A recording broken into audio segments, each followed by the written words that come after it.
Now we're going to move on to Who Wants to Watch Black Pain. This article starts off with Hannah Georges. I don't know if I'm saying that right.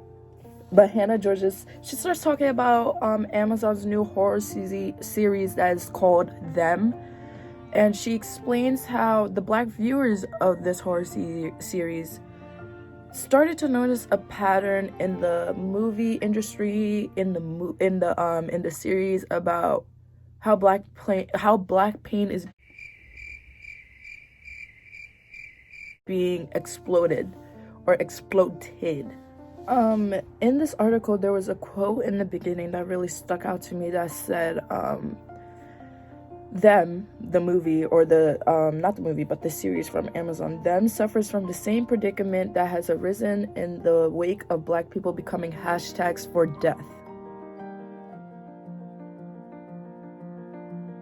Basically, for example, this is like, we can take this and say, how there's always a horror movie, or in a movie, maybe action and things like that. Usually it's always the black person that is first to die, regardless of what the situation is. It's usually the black person that is usually first to die. And I would say this fulfills the white gaze, because in America, of course, the population is dominantly white people, Caucasian people.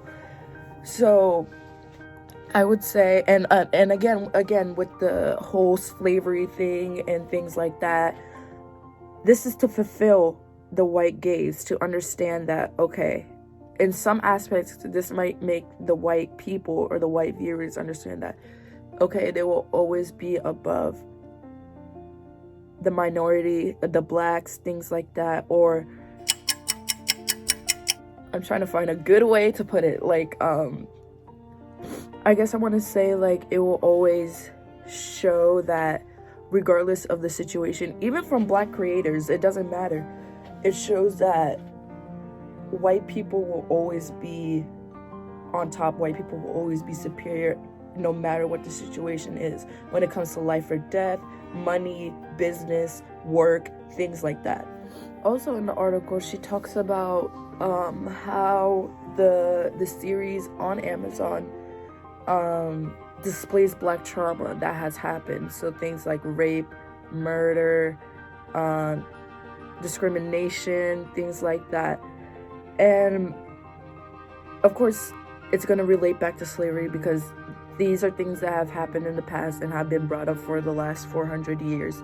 But I wouldn't say that this fulfills the white gaze, because it's common that these happen when it comes to black movies, and it's just a pattern that is shown in most black movies, and not black movies, but black horror movies and things like that. But I would say it's because it's easier to watch a black person suffer than your own kind. And that is the truth, and that's how I see it. And I think that it's more that it's easier to watch the opposite race, the race that has been through so much trauma and so much racism, things like that, to suffer more, because trauma, they are used to it. You know what I mean? Compared to watching a white woman or a white person endure these, it's gonna hit home more, and they won't really be able to comprehend it, if that makes sense. She explains movies like these and series like these to be under the category of black trauma porn. Think about that for a second. When we think of porn, okay, not in that way, but when we think of it, it's something that's very addicting, and it's been proven that porn is an addicting thing to watch. So pertaining to black trauma porn, I would say that in this case, what she's trying to say is, it is addicting to the white gaze to watch black people endure this trauma, endure the pain and suffering that they're going through. And it's much easier for them to comprehend compared to if it was a white person going through it, because black people have always gone through it. Now, I would say when it comes to who is producing the movie or the series, whether it's a white creator or a black creator, there is the question of, again, who is this meant for?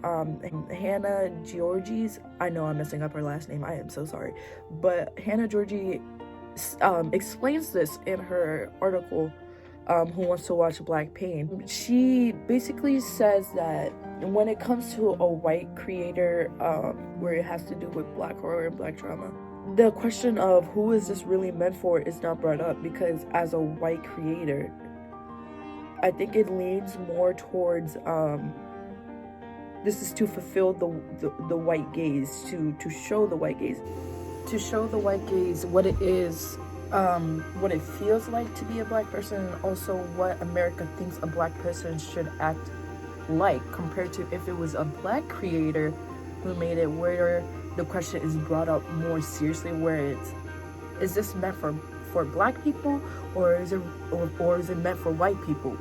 Now, when that question is brought up, you have two ways of thinking of it. When it's said that it's made for black people, I would say that it's more to have black people experience, not necessarily experience, but feel their trauma, feel their pain, and to do something about it. Where compared to if it was for the white gaze, as a black creator, it would be more so like, look at what you guys are doing to me, or look at what you guys are doing to the black population. And also the fact that besides all that, look at what you're doing to me, to get views, to get a popular movie. Because again, the majority of America, the majority of this place is white. And then she just goes on to explain other movies and series and how they pertain to the exploding of black pain and racism and things like that. But I think Hannah did a great job of explaining, not necessarily explaining, but putting out the facts of